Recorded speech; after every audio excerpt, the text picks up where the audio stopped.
Good afternoon, everyone. This is Carla Higgins from Douglas Laboratories. I'd like to present or introduce today's webinar. We are talking about thyroid essentials, and Dr. Mazza is here to talk to us a little bit more about the thyroid and supporting the thyroid in all aspects. Dr. Mazza is a double board certified in internal medicine and endocrinology, diabetes and metabolism, and currently practices in the Central Florida area. She completed her fellowship in anti-aging metabolic medicine and practices in integrative endocrinology on a daily basis. She sees medicine not as a one-size-fits-all, but requires an individualized approach through patient education and lifestyle management. She has a significant background in both basic and clinical research and has been a principal investigator on multiple large-scale therapy and device trials. We're looking forward to Dr. Mazza, and I would like to turn it over to her now so that she can begin her presentation. Good afternoon, everyone. Thanks for joining us today to learn and to discuss a little bit more about optimizing thyroid function. So, if you had asked me about 10 years ago, as far as taking care of thyroid function, it would be either, well, if their labs are abnormal, you either treat them with thyroid hormone replacement or something like it, or not, and just kind of go from there. And it was really kind of black and white. But using a more integrative approach, we can really help treat and personalize and tailor thyroid function to each individual. So the objectives today, we will be covering a brief review of thyroid hormone physiology as well as some clinical presentations of those requiring thyroid support. We'll look at the laboratory evaluation in regards to those case presentations in immune and non-immune thyroid function. We'll evaluate traditional and functional approaches to thyroid support, focusing on the gut as well as nutritional health, and we'll explain some micronutrient support for optimizing thyroid function. So before we get started, I think it's important to kind of review um, what what are the effects of thyroid hormone, and they're pretty wide-reaching. It's almost like saying, what doesn't it affect? So thyroid affects oxygen consumption and heat production, mainly through the sodium potassium ATPase that's found in most tissues, and that in turn contributes to increasing or affecting basal metabolic rate. From a cardiovascular standpoint, thyroid hormone has positive inotropic and chronotropic effects on the heart. This accounts for elevated heart rate that we see in hyperthyroidism and the reverse in hypothyroidism. There are sympathetic effects of thyroid hormone. We see an increase in beta adrenergic receptors in the heart, skeletal receptors in the heart, as well as adipose tissue and lymphocytes. From a pulmonary standpoint, there's even effects on from thyroid hormone. Thyroid hormone helps maintain the ventilatory responses to low oxygen and too much carbon dioxide. On a blood level, thyroid hormone increases the production of erythropoietin and in turn red blood cell production as well as red blood cell turnover. We see from a GI standpoint, we're going to look at a little bit more closely today, mainly effects on gut motility. Increased bone turnover in the skeletal system. We really see the neuromuscular effects of thyroid and hyperthyroidism. When you see someone with too much thyroid hormone, they have that fine tremor when they extend their arms. Um, there's also effects on lipids and carbohydrate metabolism. We see effects on hepatic gluconeogenesis and glycogenolysis, as well as cholesterol effects and fatty acid effects. And it's important to remember that thyroid hormone affects other hormones. So thyroid hormone affects the production as well as the clearance of these hormones. This is especially important in the case of cortisol because when we're making more thyroid hormone, we're also increasing the metabolism of cortisol itself. So iodine is a micronutrient that is required for the synthesis of thyroid hormone. I think we kind of all recognize that. Um, and the question is, how how efficient is the body at using iodine? Well, it's pretty efficient. Um, I'm going to go through this slide, and it seems a little more complicated than it looks, but it actually is quite simple. These values actually represent, say, someone that was taking in about 500 micrograms of iodine a day. Obviously, actual intake is going to vary, but most of the iodine is taken up, can be taken to the overall iodine pool in the extracellular fluid. Most is going to be stored in the thyroid pool, and the thyroid pool can be within the thyroid is about 8,000 micrograms. About 75 micrograms total is going to be could be made a day in the form of T4 and T3. When we're talking actual nanomoles, about the thyroid makes about 100 nanomoles of T4 a day and only 5 nanomoles of T3. But we do excrete iodine in the urine, but the body is quite efficient at releasing and reusing what it needs as far as iodine. Generally, the recommended daily iodine intake is about ranges between 150 to 250 micrograms, and mainly we get iodine from our diet. Iodine, from a thyroid metabolism standpoint, is taken up by the sodium iodine symporter that we find on the basolateral membrane of the follicular cells, and then it's incorporated to make, through the help of thyroid peroxidase, to make T4 as well as T3. Um, Most people do pretty well with iodine, but there's cases where iodine is not really the best choice for everyone. Um, the, uh, there's certain folks, like those with pre-existing thyroid disease, the elderly, neonates, that have a more risk of developing iodine-induced dysfunction. But in the general population, hypothyroidism or hyperthyroidism as a result of too much iodine might just be subclinical, but it can be pretty obvious and apparent.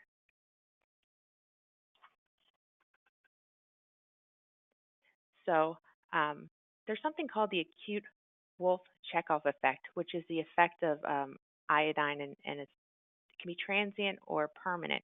This was actually first described back in 1948 by Doctors Wolff and Chekhov at UC Berkeley. So they essentially gave large doses of iodine to rats intraperitoneally, and they saw a transient reduction in thyroid production. Overall, this effect isn't completely understood. It probably is partially explained by the generation of inhibitory substances on thyroid peroxidase, resulting in decreased synthesis. It also probably has an effect on the sodium iodine symporter that's on the basolateral membrane that we talked about. But that in turn decreases thyroid hormone production. And like I said, most people escape from this quite well, but there are certain vulnerable patients that might have an increased risk of not being able to get out of it. And those are folks with autoimmune thyroid disease, a prior history of thyroid surgery, history of Graves' disease, subacute thyroiditis, postpartum thyroiditis. So you can see there are a lot of people that would be at risk for developing hypothyroidism just from too much iodine. So the exact opposite, and it's important to remember that we actually treat folks with very severe hyperthyroidism and thyroid storm with large doses of iodine to shut down the thyroid. So that's what it's important to remember when we're using iodine. Iodine-induced hyperthyroidism can also occur. So some of these same susceptible patients can develop the opposite. So the iodine actually provides this rich substrate that increases the production of thyroid hormone. And this is called the Yod-Basedow phenomenon. This traces back to the 1800s in people that lived in endemic areas where goiter was pretty common because of iodine deficiency. They were given iodine, and then they took it up really well and became hyperthyroidism, or hyperthyroid rather. So it's more common in patients with nodular goiter, or a kind of a latent Graves' disease that's not really diagnosed yet. Um, People who have had long-standing iodine deficiency, but it has been seen in patients without any sort of thyroid history whatsoever. Basically, too much iodine has a couple of results from an autoimmune standpoint. It can have the potential to increase autoimmune thyroiditis. This has been seen in both rats and humans by effects on T regulatory cells. There's also been reports of increased rates of papillary thyroid cancer. There's two large term studies. There's one out of China that was about 20-year study, and one out of Denmark was more than 50 years. So I don't want to scare everyone about iodine, but the takeaway point is it's not always wise to empirically treat so- someone with high doses of iodine if you don't really know their status. So there's lots of sources of iodine that people will get iodine from, and they're pretty variable in their concentration. Kelp can be anywhere from 16 to like 8,000 micrograms of iodine. Um, Milk is not so bad; it's about 80 to 160. There's prescription medications that have iodine. The main one that comes to mind is amiodarone. I've dealt with, been referred patients for many years that have been treated with amiodarone. Amiodarone actually has about 75,000 micrograms of iodine in one 200 milligram tablet. And most recently, I have a patient who I'd been following for diabetes. He had a history of heart disease, unfortunately, and atrial fibrillation. Fortunately, he ended up in the hospital. He had a bad pneumonia. They, and then I get a phone call that he went into rapid AFib. He was treated with amiodarone, and now his TSH was 94. So it is pretty significant, the effects of large doses of iodine. Another micronutrient that's really important is selenium. This is really important because it's required for the biosynthesis of selenocysteine containing selenoproteins. Most commonly, there are deiodinases, which are important for activation and deactivation of thyroid hormone. Glutathione peroxidase, super important. Glutathione is our main antioxidant. So glutathione peroxidase helps protect the thyroid itself from the oxidative processes that is involved with thyroid hormone. So, there's in areas of severe selenium deficiency, there's a high incidence of thyroiditis, mainly due to this selenium-dependent glutathione peroxidase activity that is not available. Even mild selenium deficiency can attribute to developing autoimmune thyroid disease. So selenium is super important. And we have several studies that show the benefit of selenium supplementation in decreasing antibody levels. There is a tight relationship between selenium and iodine because the more iodine that's available, the more reactive oxygen species is created. And if there's not selenium and to make glutathione and glutathione to help neutralize, we see an increase of white blood cell production, excess antibodies are formed, and then immune self-regulation is really messed up. Iron is also an element that is very important for thyroid function. We know iodine or iron deficiency is pretty common and is placed 4 among the top 8 causes of chronic disease.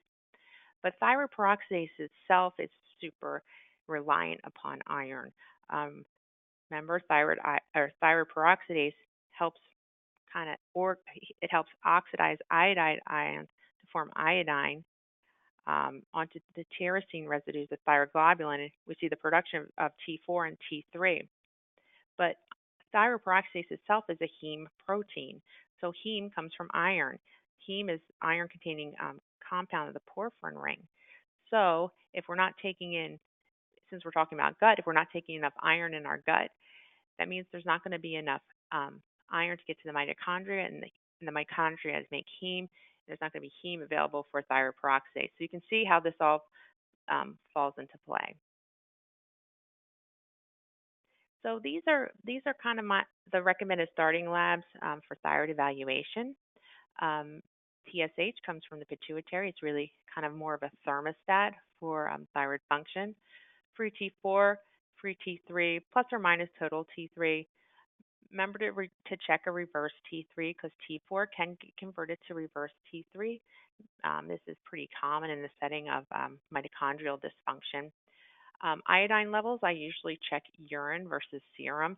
Urine gives a better kind of recent snapshot of what's going on, and goals are they're going to vary. So roll anywhere from 100 to 300 micrograms per deciliter. I always check thyroid antibodies. Um, and Additionally, you could consider checking a RBC level for selenium, iron studies. I would also add magnesium to this list. So here's a nice normal thyroid on pathology. We see these are happy little lakes of colloid, and then this is the basolateral membrane, the parafollicular cells. So this is what a normal thyroid looks like. But Hashimoto thyroiditis is pathologically different. Um, Hashimoto thyroiditis is an autoimmune thyroid. It's an autoimmune thyroid condition. It's also known as autoimmune thyroiditis or chronic lymphocytic thyroiditis. It's really the most common cause of underactive thyroid in the U.S. today. Most commonly seen between the ages of 35 and 65, and more common in women than men. Although men do um, develop Hashimoto's, um, this really attributes to possible effects of estrogen. We see the infiltration of the thyroid itself with T lymphocytes, and then we see the emergence in the serum of thyroid antibodies. So we saw a nice, happy thyroid before. This is what someone with lymphocytic infiltration and essentially Hashimoto thyroiditis has. So we see some areas of colloid that are still intact, but we see the infiltration of T cells and lymphocytes. So it is a quite destructive process of the thyroid. So symptoms of hypothyroidism and Hashimoto thyroiditis are pretty all over for some individuals. And in coming up with a consistent scale to really survey these people can be a challenge. This is from the Colorado Thyroid Disease Prevalence Study. This data was published back in 2000, and it reviewed over 25,000 different persons. It was a one-page health fair questionnaire that had questions on personal history, family history, demographics, and they asked people just based upon these symptoms whether or not um, how they felt. Obviously, people who had levels that were out of range had more symptoms, not always so. But for the most part, the most consistent symptoms came along with drier skin, memory issues, slower thinking or fogginess, weaker muscles, feeling more tired. General rule of thumb, what I do is whenever I see a patient, like say I'm seeing them for the first time, I log all of these symptoms, and then we revisit them every time they come back for follow up. So oftentimes, if I don't do that, then they will forget that they had a symptom because it's not there anymore. So I'll ask, "Oh, how's the constipation?" "Oh, well, oh yeah, I don't have constipation anymore, but I still feel tired." So it's always a good idea to have some sort of way to log how a person's doing. So if what's the prevalence of developing overt hypothyroidism from subclinical hypothyroidism based upon just the appearance of antibodies? Well, this is from 82 patients. It was a long-term prospective study, about 9 years, where they followed TSH, thyroid hormones, and there was a significant difference between people developing hypothyroidism who had antibodies versus not, and that makes sense because um, they had an underlying autoimmune issue brewing. So the rate was 4.3% per year versus 2.6. So, what are the contributing things that may go along with developing overt hypothyroidism from um, subclinical hypothyroidism in someone who may have the potential to develop Hashimoto thyroiditis? Well, there's hypochlorhydria is the decrease of hydrochloric acid, and this may play a part because I mean um, the gut is so important. So a number there's so many things that cause low hydrochloric acid. How many patients do we know that are on um, proton pump inhibitors? It seems like every other person that comes along. Aging itself, just the fact that we're getting older, stress can do it, fasting, infections, and then hypothyroidism as well as autoimmune conditions. So the intestinal microbiota itself is a player that's coming into to view. Um, the microbiome is in and of itself an endocrine network. The gut microbiota plays an important metabolic role in many disease states, and Hashimoto thyroiditis is becoming more prevalent. The microbiome actually maintains a delicate balance and kind of crosstalk with our immune system, and is really the largest endocrine organ in the body. Um, it actually contains way more DNA than our own human cells do, so it is kind of can be quite an influence. Also, the gut microbiota is capable of producing a wide range of biologically active compounds that, just like hormones, are carried to distant parts of the body. And they, in turn, can influence a number of essential biological processes. So there are many metabolic functions of the bacteria, and they're innumerable actually. But some of them are breakdown of dietary fiber, fermentation, breakdown of oligosaccharides, detoxification, mucus production, vitamin absorption, cholesterol regulation. So the microbiota is quite important. Now, there is a link between the thyroid and the gut from a purely functional standpoint.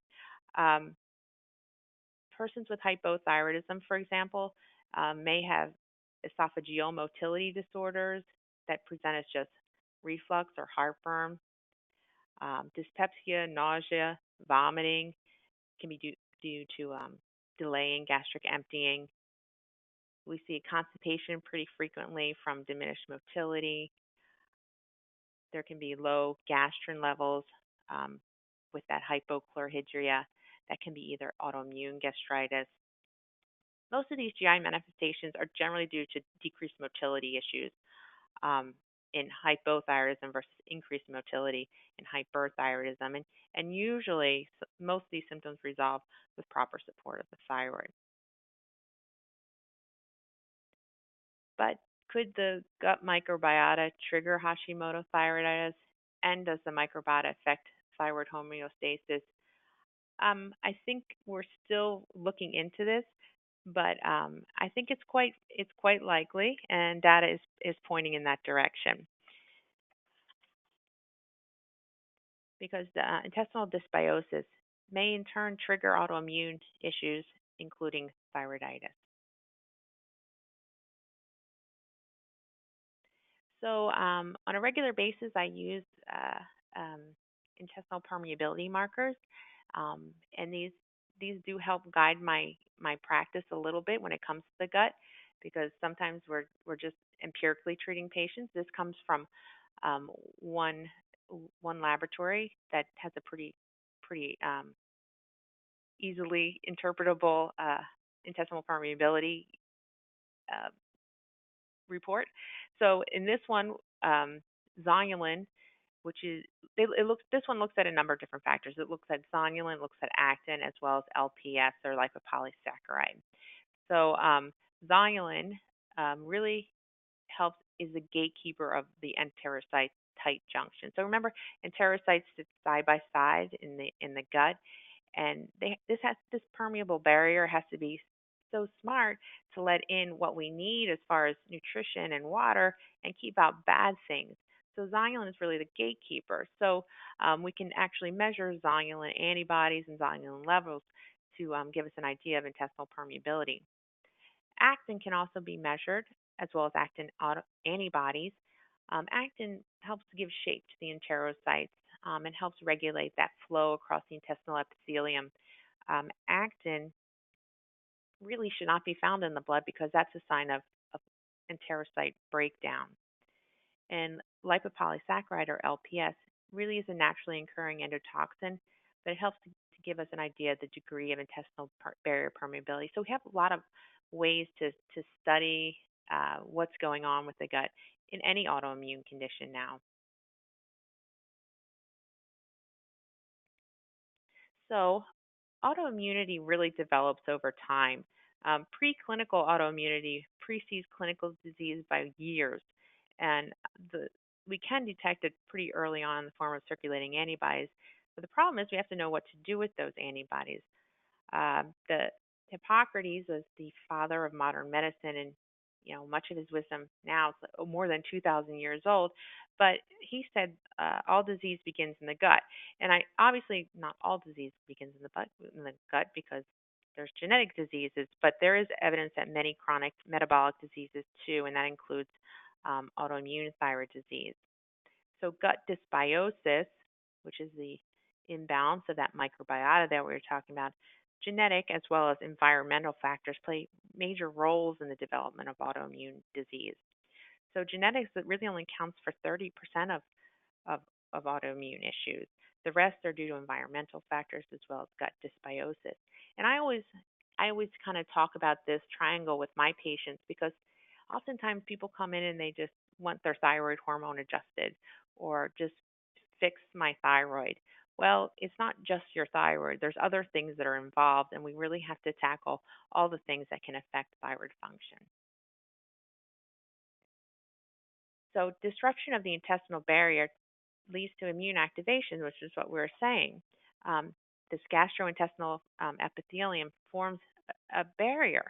So it really helps protect us from the external environment, and it has to be selective. So things like bacteria products and dietary bad guys bounce right off. We don't want undigested food getting in our system. But when this selective barrier gets disturbed, these tight junctions get um, messed up and disrupted, we see the things that we don't want in our internal environment, inducing immune system activation, and that in turn can be a trigger for the development of intestinal and systemic disease. So there's lots of data on gluten and taking gluten out of meal plans, and when we go through the cases, I'll point this out, but I do take most of, at least my Hashimoto patients, off of gluten, not because they're celiac disease or they're gluten sensitive, but when we look at data, this one this one study in particular, this study looked at four groups: folks with celiac disease, with active disease, folks with celiac that were in remission, non-celiac patients with gluten sensitivity, and non-celiac controls. Once they were given something with gliadin, which is the major they looked at actual glycoprotein of glutinous foods, so that's gliadin, and they measured zonulin upregulation. Every single group showed some level of intestinal permeability. So we don't want to put fuel on the fire of an autoimmune condition. So in that case, let's just take out the known variables. This is actually, I think, a really cool slide because it looks at actual ultrastructural changes in the enterocytes. So these are biopsy sections from distal portion of the duodenum. So in this study, they looked at four different parameters, like that included space between the microvilli, which are these projections that come out, the thickness of the microvilli, mean height. So A is a healthy control, and B is a person with Hashimoto thyroiditis. That you can see there's significant alteration in the height of the microvilli, the thickness. So it's pretty cool to see it visually. There's also effects to consider that not not no hormone lives in a vacuum. Um, Cortisol also plays a role. So cortisol is our stress hormone, and there's certain individuals that are prone to HPA dysregulation. So it's so important to keep in mind the effects of cortisol. So remember, cortisol is a catabolic hormone. So cortisol can, in an acute setting, can disrupt the gut, but in long term, we see the imbalance from Th1 to Th2 mediated immunity, and that in turn can, when we see hypoadrenalism, that's a, that's a case where we have to address that first, and we'll see that in one of our studies. So autoimmune thyroid disease activation can be caused by this imbalance in HPA axis imbalance. Okay, so let's get started with the cases. So HS, she is a 36-year-old female. So she was sent to me for Hashimoto thyroiditis. She was diagnosed in 2017 because she had an enlarged thyroid on exam. She was complaining of fatigue, trouble losing weight, night sweats, mood changes, bloating when she eats. So she was started on levothyroxine, which is synthetic T4, some change, but really not anywhere near 100%. Past medical history was otherwise unremarkable. She was just only medication was levothyroxine 125 micrograms. Her mom had Hashimoto thyroiditis. She's a financial advisor, doesn't smoke or drink. And her physical exam was really significant for thyromegaly on exam without any palpable nodularity or lymphadenopathy. So these were labs she had for me to review when she came in. So her TSH was 17, which is elevated. Her free T4 was low normal. She had significant levels of anti-TPO or thyroid peroxidase antibody, as well as TG antibody. Her vitamin D was also low at 29. So I do lots of ultrasounds in my office. So um, this is her ultrasound. Let me show you a normal ultrasound first. So this is a normal ultrasound. So in the middle of the screen, you see the airway. This is a cross section. On the right of the screen is her left lobe. On the left of the screen is her right lobe, carotid artery and jugular vein, and the muscles of the neck on top. So you can see the actual changes within the thyroid. It's what we consider heterogeneous and fibrotic in places. So that's the effect of ongoing autoimmune destruction and that lymphocytic infiltration of the thyroid itself. So we did do intestinal permeability on her. So her zonulin levels were up and she had elevated anti-actin. So at that point, we assessed that thyroid support was needed and she had low vitamin D levels. So we started a gluten-free or encouraged a gluten-free, soy-free, dairy-free meal plan. I added liothyronine. Liothyronine is T3. We supported her stomach digestion as well as some GI support. We started some daily nutrient repletion, and we did that intestinal permeability. So her follow-up lab, she did quite well. Our TSH came down to 2. Her antibodies, they were so high, they're going to take a while, if any, if they come down to anywhere close to normal, but they were trending in the right direction. Her vitamin D was improved and her iron levels. But we didn't have baseline levels on some of these, but we kind of I just like to check them to see where they're at. She was feeling better, less GI upset and bloating. Tried to keep with meal planning, although not 100%, and adequate sleep. So on physical exam, she did show a slight decrease in thyroid enlargement. So case 2, uh, SB is a 50-year-old female who presented for consultation regarding newly diagnosed Hashimoto thyroiditis. She recently completed treatment for ovarian cancer. Um, Her main complaints were fatigue, cold intolerance, dry skin. She had some occasional constipation, mood changes, neuropathy of her hands and feet since completing chemotherapy. She actually was started on 2 different brands of levothyroxine, and she developed worsening anxiety and palpitations. And I see this pretty commonly. Not everybody tolerates it. So she exercises pretty regularly, practices yoga. Medications right now, she was on levothyroxine, iron, a multivitamin. She has a family history of hypothyroidism, denies smoking or alcohol, and she's a real estate broker. So for physical exam, her physical exam was pretty much normal. She had some dry patches on her upper arms and hairline area. She had labs for review as well. So her TSH was elevated at 4. Her free T3 was low at 2.9. Her antibodies were elevated at TG antibody was elevated at 17, and her thyroid peroxidase antibody was elevated at 65. Also, her vitamin D was low at 19. So, not everybody tolerates levothyroxine, like I said. So this is where I kind of look at desiccated thyroid extracts or desiccated thyroid hormone. There's a number there's only a few available, and anyone who is dealing with dosing this right now, there is a supply issue. These are fixed doses of T4 and T3. In the setting of Hashimoto thyroiditis, there is some debate as far as will this worsen antibodies?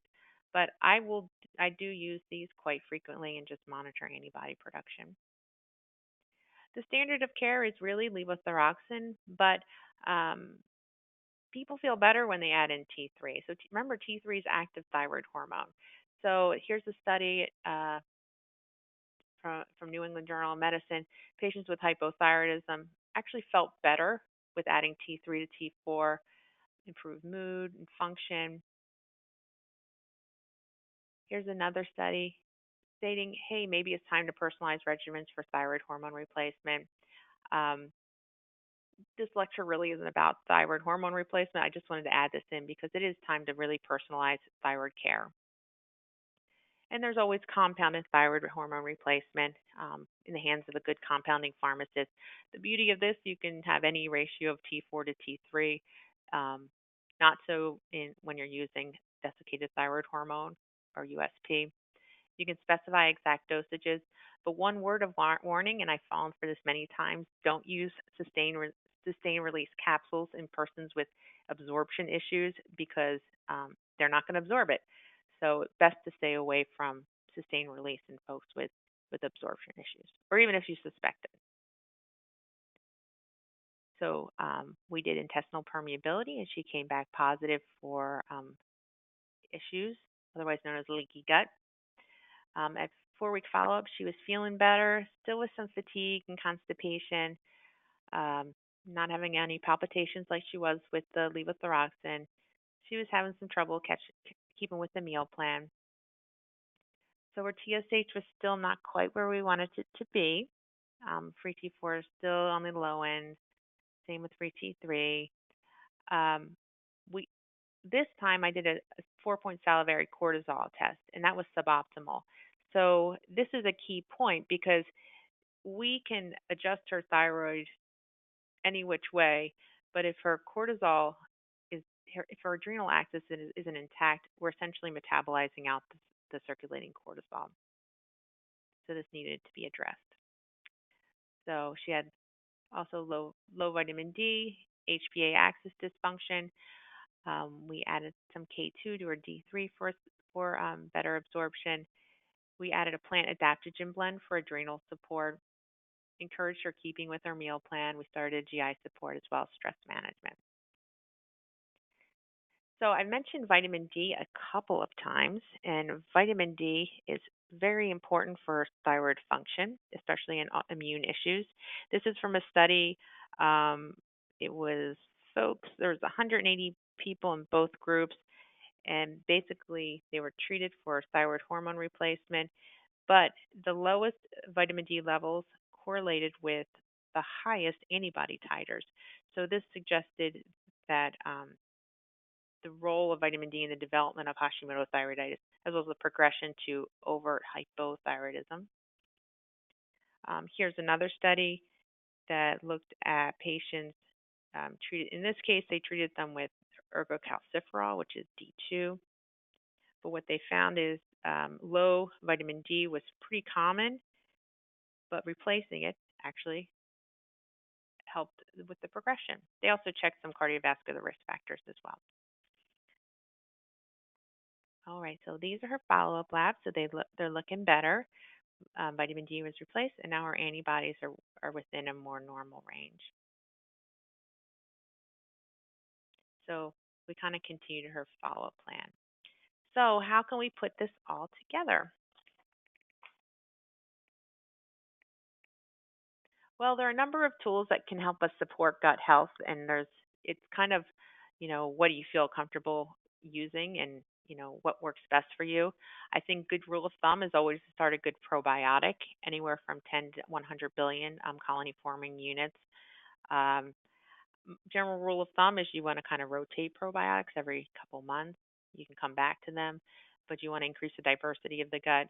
Try to eliminate foods out of the diet that are inflammatory producing. Um, Glutamine is great for healing the gut. Glutamine helps feed the good bacteria of the gut. Aloe vera is great. Vitamin A, zinc, quercetin, fiber, stress reduction is super important because you want to balance that cortisol axis. So low stomach acid. So in our first patient, she we used betaine with pepsin, but you can also use obviously stress management is important, but it is important to remember the role of stomach acid. In our one patient, actually both patients, we did GI support. So what I used was intestamine.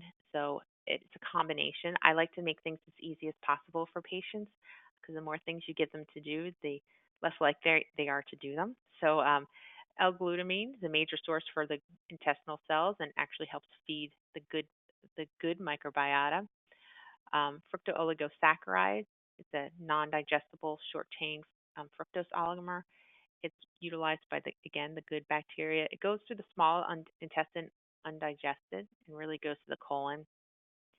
Uh, Acacia fiber is really only used up by the good microflora, and the products are small chain fatty acids, which are good for the good bacteria.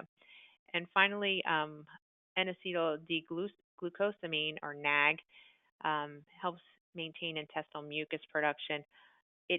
Does have shrimp and crab, so you have to be careful in folks that would have sensitivity. So just as a review, so to kind of put in what I actually used for case study one. So remember I took away or encouraged avoiding gluten, soy, and dairy. We added T3.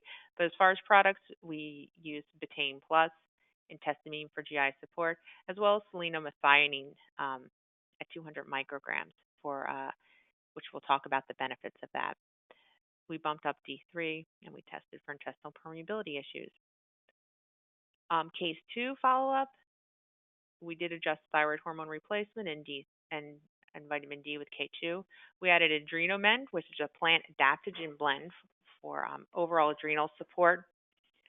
We continued a probiotic, and then we also started GI support with intestamine. So the multi-probiotic, what's the benefit? It helps feed the good bacteria, helps support the immune response. That's because our gut is where 70% of our immune system lies, and helps maintain the digestive tract. Adrenomend is the adrenal support that I use. So it's a nice blend that helps support adrenal gland function. It has rhodiola, magnolia. It's 2 capsules, either once a day or twice a day. So just to take a breath, this actually, if anyone's familiar with Central Florida, this is Bok Tower Gardens. So this is in Lake Wales, Florida. This is a beautiful garden if you've never been there. It actually is the highest point in Central Florida. It's about 300 feet above seawater. So you can kind of get out, if you get there, you can look out and kind of think about things. So, just like, when we think about thyroid support or thyroid treatment, it shouldn't be just do I have to put them on thyroid hormone or not? We have to think about the big picture, and that includes micronutrients. So magnesium is super important. So this was included in our development of Thyroid Essentials. So magnesium plays a key role in anything energy related. There's a cool study called the WOMED study, WMED out of Austria, and they looked at how treating patients with magnesium affected overall thyroid function. And they used 3D ultrasound. So I used 2D ultrasound, but 3D ultrasound gives a whole nother dimension. And they saw that giving magnesium actually changed the the, the vascularity of the thyroid, especially in hyperthyroid patients. So magnesium is just so important, and I think we all kind of agree. I don't know if any of my patients are not on magnesium at this point, unless they have kidney function. But anything stressor wise will increase the need for magnesium. So whether it's psychological stressors, physical stressors, pregnancy. So when magnesium levels are low, we can have a number of shoot off effects. So there can be muscular skeletal effects. We all think about cramps and low magnesium, but there's also changes, trophic changes, cognitive changes, memory, sleep, concentration. But Remember that magnesium is important for iodine uptake. So if we don't have sufficient magnesium, we're not going to take up enough iodine. So that's where it's important for the thyroid. Zinc is also important. It's an essential trace element for T4 to T3 conversion. Low levels um, it actually affect overall metabolism. Low levels of zinc affect basal metabolic rate. Um, so zinc is also an important micronutrient to keep in mind when addressing thyroid support. Low levels are actually linked to mitochondrial dysfunction. So remember we talked about reverse T3 being a sign of mitochondrial dysfunction. Zinc plays a part in that. Antioxidants, and who's going to argue with antioxidants? Antioxidants are great. Vitamin A itself has been shown to regulate thyroid hormone metabolism. There's one study, it was about 80 women, showed a positive effect on size and function of the thyroid gland. Vitamin B12 itself is pretty common in primary hypothyroidism. B12 deficiency, we know, has symptoms of weakness, numbness, different neuropsychological symptoms, but it plays also a role in the process of thyroid hormone deiodination. So I mentioned selenium a couple times. Selenium has a two plus benefit. One, it's important for protecting the thyroid itself, but also we see effects on antibody levels if they are present.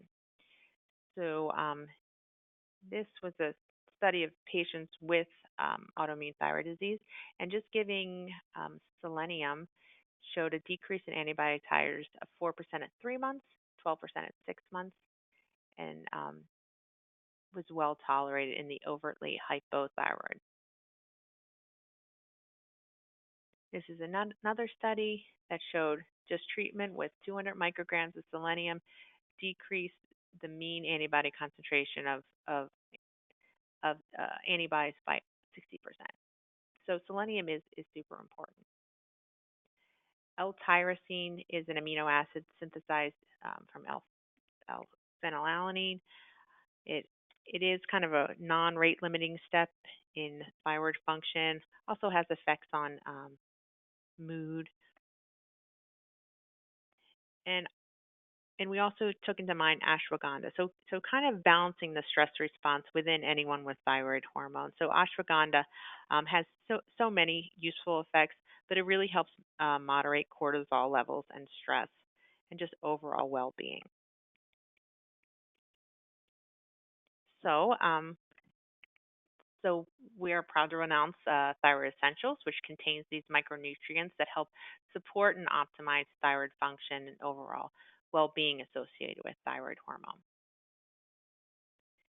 We put together just kind of a little bit of a guideline or protocol and how to really approach some of our patients.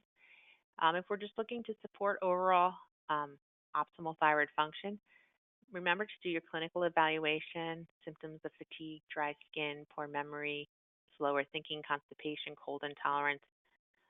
Would encourage doing a lab evaluation. Don't don't guess before treating. That includes thyroid hormone levels, selenium, iron, iodine. Uh, so recommended supplements could include the Thyroid Essentials, which would be 2 capsules a day, Ultra Preventative, which is a high grade multivitamin, 2 tablets a day. If indicated, according to iodine levels, only if indicated, because remember, we don't want to empirically treat people with iodine that don't need iodine.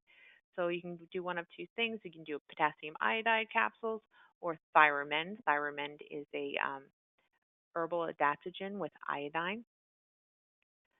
If folks are low on iron, you can do a time release iron and ubiquinol as a form of mitochondrial support if indicated. So if we're looking to support immune-related thyroid health, that on a lab value, that would include doing antibodies. Um, you c- that you could consider doing intestinal permeability testing. There's a number of different tests you can do. You could evaluate for symptoms of hypochlorhydria, you know, our patient had abdominal bloating after a meal, and there's a way to kind of address each one of them. So I always start with avoiding inflammatory foods. Those are mainly our gluten, soy, and dairy. When vitamin D is not optimal, optimal is at least 50 to 70, probably higher. Address the vitamin D. Wobenzyme is a combination enzyme support out of Germany like 60 years ago. It's great for immune support. Remember your probiotic. The ones I always start with is the multi probiotic 15 billion. For GI support, intestamine, that was a combination that included glutamine um, and NAG. That comes in a powder or capsule. And betaine plus if we're considering hypochlorhydria. And finally, we're not going to ignore the adrenal glands because the thyroid doesn't exist in a vacuum. It is affected by the thyroid, and the thyroid affects the cortisol. So we want to evaluate for fatigue and stress that seems not thyroid related.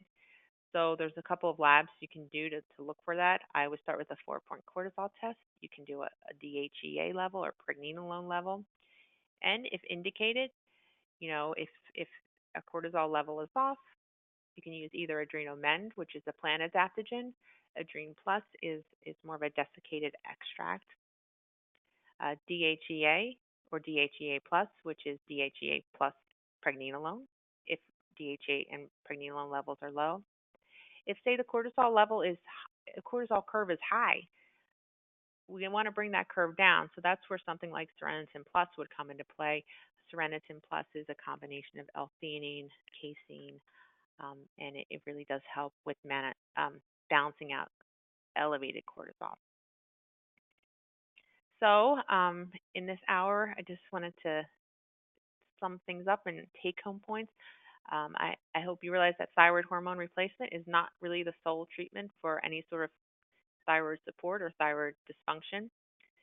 Autoimmune conditions of thyroid need attention focused at what are the underlying causes of the immune dysfunction. Remember to look to the gut and consider dysbiosis. Look to support intestinal permeability. Remember to address the adrenals and vitamin D levels. And then consider additional nutritional supplementation, including thyroid essentials for optimization for thyroid function. So thank you, everyone, for joining us today. I don't know if we have time for questions, but if here's my email, if anyone wants to send me something. Hi, Angela. Thank you so much. That was so much information that we can all use. I think different points of it, different viewpoints really help us understand all the aspects that are involved in thyroid health.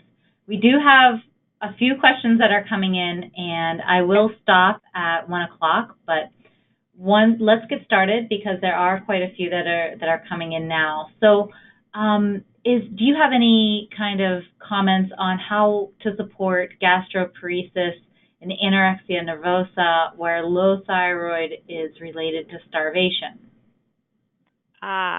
Well, that's a key point where you really have to focus on nutrition, because the thyroid hormone dysfunction, that's more of a protective mechanism almost. Okay. So gastroparesis is a little bit, when I think of gastroparesis, I think of diabetes. So gastroparesis is slow absorption. Anorexia nervosa, there is a lack of nutrition that's involved with that. So I would really focus on the nutritional support with anorexia nervosa. When it comes to gastroparesis, that's a tough one. It depends upon what's the cause of gastroparesis. So you really want to, if you have a cause, if the gastroparesis is caused by diabetes, it's really diabetes management. And I'm just answering that from my viewpoint. If it's just an isolated gastroparesis, and it depends upon the levels of the thyroid hormone, because remember they're not going to absorb it very well. They're not going to digest it very well. So that's a tough question. I wish I had a better answer for you for that one. No, that's I think it's understood. They're two different, points to start at or underlying causes of treatment. Sure. Um, okay, we do have more time. So one person is asking, do any of these recommendations apply to hyperparathyroidism? To hyperparathyroidism, well, that's kind of a whole nother pathway. So hyperparathyroidism really goes within the scope of calcium metabolism. So hyperparathyroidism, the main cause of hyperparathyroidism that we see kind of in people walking around is a parathyroid adenoma. So, we're becoming a little more astute at recognizing hyperparathyroidism. You can also have hyperparathyroidism as a result of nutritional deficiencies like calcium and vitamin D. But the most common cause is a parathyroid adenoma, and we're having great success. Down here in Florida, we have great surgeons that just localize that one adenoma, take it out, and then the hyperparathyroidism is cured. Okay. But it's a different pathway. Yeah, it seems like you wouldn't treat it the same way. We have shifting topics or shifting direction. This one is asking about cutting dairy out of the diet and what kind of evidence that shows that dairy is related to the inflammation and can trigger autoimmunity, and also, certain foods like that are supposed to be good for the health, like gut health, like yogurt, are they actually doing more harm? Right. So that's a really great question. We do have, I mean, dairy sensitivity is pretty common, and it's really the pasteurized dairy, and I should have made that clear, that really causes inflammation more. Fermented dairy has for most people has great benefits. Um, when it comes to yogurt, however, a lot of like I have patients come in and say, "Well, I have yogurt on a daily basis." Well, in order to get their probiotics. Well, one yogurt has maybe 1 million cultures, and it's got a ton of sugar in it. So you're kind of neither one is really kind of um, answering the need. So that's why I usually go with just a probiotic. But Greek yogurt, I mean, there is beneficial things with Greek yogurt, fermented cheeses. So there are good things with dairy. It's mainly the pasteurized that I tend to ask people to stay away from, just because like the cow's milk and pasteurized is such it there is data that shows an inflammation in the gut with that. Okay, that's a great answer. Something I was wondering about too, actually. Um, so I think we're going to have time for one more.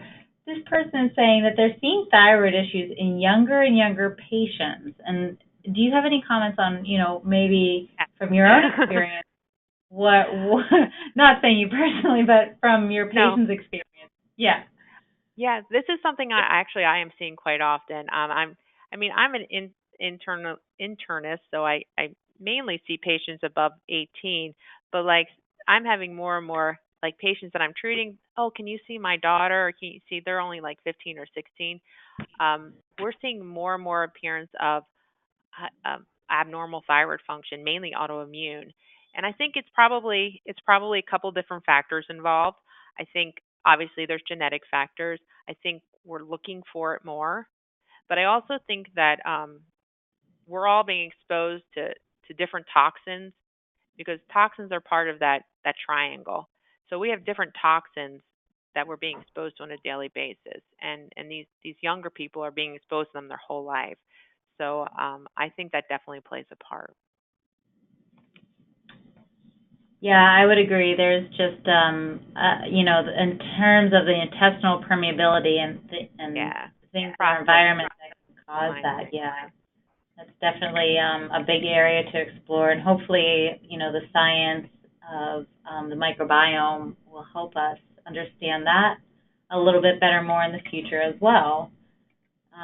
So it is around 1 o'clock. We've just, had a great presentation. I thank everyone for attending, and whenever you are ready, this product is available from Douglas Laboratories now, the Thyro Essentials product that Angela had referred to in her slides is available for purchase online, and as well as the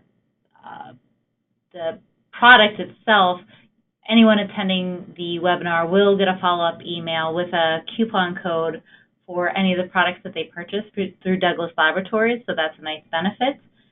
Thank you all again for sharing your afternoon hour with us, and of course, Dr. Angela Mazza giving us a wealth of information on her clinical studies as well as her knowledge on thyroid health. So with that, I would like to close this webinar and again thank Angela. Thank you. You're welcome. Have a great day. Thank you, everyone. You too. All right. Bye-bye. Bye, everybody.